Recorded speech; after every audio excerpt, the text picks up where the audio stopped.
আজকের রেসিপি হচ্ছে আমার কাতলা সরষে বা সরষে কাতলা যেভাবে বলা যায়। এই রেসিপিটা আপনারা মেহমান আপ্যায়নে রাখতে পারেন। সো আপনার মেহমানরা খুব আপনার প্রশংসা করবে রেসিপিটা খাওয়ার পরে। কেমন আছেন সবাই? আসসালামু আলাইকুম। অনেকদিন পর একটা রেসিপি আপনাদের সাথে শেয়ার করব। মাছটা আমি কালকে রাত্রে মেখে ম্যারিনেট করে রাখছি।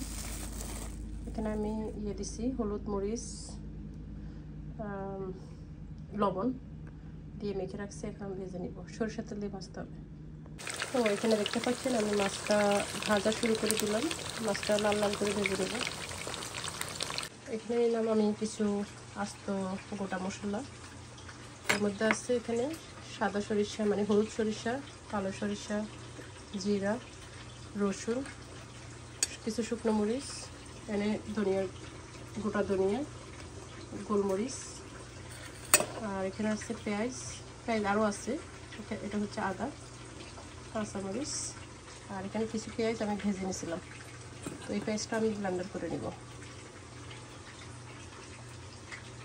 সব সুন্দর করে খুব মিহি করে আপনারা বেটে নেবেন বা ব্লেন্ডার করে নেবেন। তো এখানে আমি প্রথমে পেঁয়াজটা ভেজে নিলাম, যে ভেজে রাখছি পেঁয়াজটা সেটা ভেজে নিলাম। এবার এখানে আমি সরিষা, কালো সরিষাটা নিচ্ছি। এবার নিচ্ছি আমি সাদা সরিষা। এবার নিচ্ছি জিরা, যেগুলি শক্ত টাইপের সেগুলো আগে ব্লেন্ডার করে নিচ্ছি। এখানে গোলমরিচ আর ধনিয়ার গোটা দিয়ে দিলাম। এবার আমি দিয়ে দিব কাঁচামরিচটা দিয়ে দিচ্ছি। এবার দিয়ে দিব আদাটাও দিয়ে দিলাম। শুকনো মরিচ, বাকি আছে পেঁয়াজ আর রসুন, ওটা একটু পরে দিচ্ছি। আগে এগুলি সুন্দর করে ব্লেন্ড করে নিই। এখানে পানি দিয়ে দিচ্ছি পরিমাণ মতো, আর একটু সরিষার তেল দিব। একটু সরিষার তেল দিয়ে এখন খুব ভালো করে এটা ব্লেন্ডার করে নিচ্ছি। একটু কিছুক্ষণ রেখে দিতে পারেন ভিজার জন্য, টাইম থাকলে। আমার টাইম নেই, আমি এখন ব্লেন্ডার করে নিচ্ছি। এই যে দেখতে পাচ্ছেন আমার ব্লেন্ডিং করা হয়ে গেছে। এবার এখানে আমি রসুন আর পেঁয়াজটাও ব্লেন্ডার করে নেব, কাঁচা পেঁয়াজটা। তো কাঁচা পেঁয়াজটা না দিলেও চলে, দিলেও দিতে পারেন, আমার অপশনাল। অ্যাকচুয়ালি আমি দুইটাই দিচ্ছি, ভাজা পেঁয়াজ এবং কাঁচা পেঁয়াজ। তো আমি এখন রসুন আর পেঁয়াজটা ব্লেন্ডার করে নিচ্ছি। এই যে রসুনটা দেখতে পাচ্ছেন, এখানে আমার পেঁয়াজ আর রসুনটাও ব্লেন্ডার করা হয়ে গেছে। এখন আমি এখানে ঢেলে নিচ্ছি। এখানে এবার আমি মাছটা উঠিয়ে দিচ্ছি। ঠিক 6-7 মিনিট হয়ে গেছে অলরেডি। তো এখন উঠিয়ে দেবো।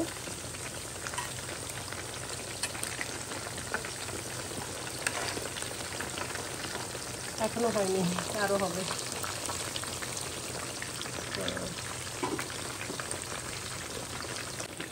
এখানে দেখতে পাচ্ছেন আমার মাছটা কিন্তু খুব ভালো করে ভাজা হয়ে গেছে। সেভাবে খুব সুন্দর করে ভেজে নেবেন।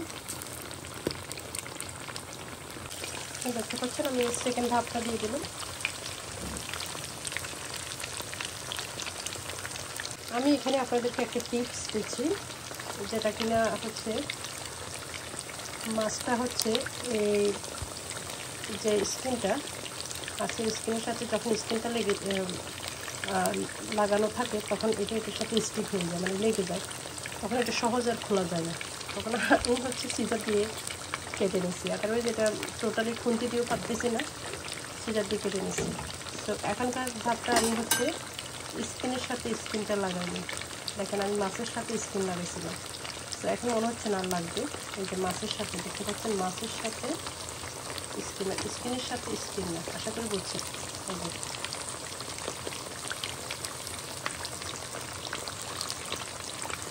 তারপরে একটু করে নাড়লে ভালো হয়, যদি স্কিনের সাথে স্কিন না লেগে যায় আর কি।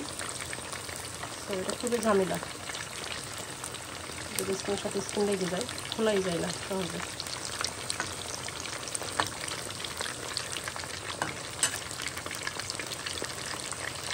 ওকে, সো আমি মাছ ভাজা সেম তেলে রান্না করব। এখানে আমি কিছু তেজপাতা আর কিছু এলাচ দিয়ে দিচ্ছি। তেজপাতা আর এলাচ। এবার এখানে আমি দিয়ে দিচ্ছি টমেটো। এখানে আমি টমেটোটাও কিছুক্ষণ ভেজে নেব।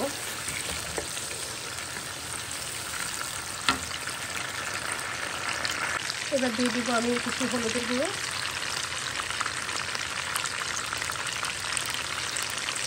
একটু হলুদের গুঁড়ো দিয়ে দিচ্ছি, আর একটু লাগবে।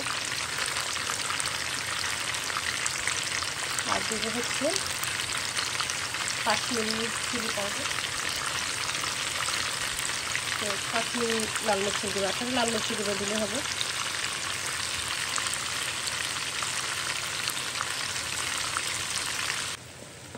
একটু নেড়ে নিলাম। এবার হচ্ছে আমি সেই বাটা মশলাটা দিব। খোসাগুলো সাইডে উঠে নিতে পারেন, টমেটোর খোসাটা। তো এই যে খোসাগুলো উঠে নিলে সুন্দর হয় আর কি। আচ্ছা, আমি একটু খোসাটা উঠে নিই, তারপর আমি বাটা মশলাটা দিয়ে দেবো। তো আমি টমেটোর খোসাগুলি সরিয়ে ফেললাম, উঠে ফেললাম। এখানে হচ্ছে আমি বাটা মশলাটা দিয়ে দিচ্ছি, পুরোটা দিয়ে দিচ্ছি বাটিটা সুন্দর করে ধুয়ে। তো আমার আজকের পুরো রান্নাটা হচ্ছে সরিষার তেল দিয়ে। আমি টোটালি সয়াবিন তেল অন্য কোনো তেল ইউজ করিনি, অনলি সরিষার তেল। আমি সরষের তেল ভাজলাম এবং সেই তেল দিয়ে রান্নাটা করে ফেলতেছি। তো এখন মশলাটা খুব ভালো করে কষিয়ে নিতে হবে, অনেক ভালো করে কষাতে হবে। সাথেই থাকুন শেষ পর্যন্ত। এখানে আমি একটু ছিলাম, ফোনে ছিলাম, এই জন্য ওখান দিয়ে একটু স্কিপ হয়ে গেলো। সেটা হচ্ছে মশলাটা খুব ভালো করে কষানোর পর এখানে আমি পানি দিয়ে দিলাম, আর দিয়ে দিলাম ধনেপাতা। আপনারা ফ্রেশ ধনেপাতা দিতে পারেন। এটা আমার শুকনা করা আর কি, ফ্রিজ ড্রাই, মানে ফ্রিজের মধ্যে এটা কেটে রাখছি ড্রাই করার জন্য। তো ধনেপাতাটা ড্রাই হয়ে গেছে, তো এখন আমি ডিপে রাখছি ড্রাই হওয়ার পরে। যাই হোক, এবার হচ্ছে আমি মাছটা দিয়ে দিব। মশলাটা একটু কিছুক্ষণ কষিয়ে নিলাম, পানিটা দেওয়ার পরে 6-7 মিনিট কষালাম। এবার হচ্ছে আমি মাছটা দিয়ে দিচ্ছি, ভাজা মাছটা। ওকে, মাছটা দিয়ে দিলাম, দেখতে পাচ্ছেন। মাছটা দিয়ে এখন একটু নেড়ে দিচ্ছি। এখন আগুনটা লো হিট থাকবে, একদমই লো থাকতে হবে। মশলাটা কষাইতে মিডিয়াম লো হিটে ছিল। মশলাটা একটু আস্তে আস্তে করে কষিয়ে নিলাম। তো এই যে দেখতে পাচ্ছেন, খুব সুন্দর করে ডুবে দিলাম আর কি মাছটাকে ঝোলের মধ্যে। আর 2 পিস মাছ আমি রেখে দিলাম, ভর্তা করব। এই মাছ ভাজা দিয়ে ভর্তা করলে কিন্তু খুব মজা হয়। আমি বরবটি দিয়ে ভর্তা করব। কয়েকটা কাঁচামরিচ দিয়ে দিলাম, দেখতে পাচ্ছেন। এবার হচ্ছে আমি ঢেকে দেবো।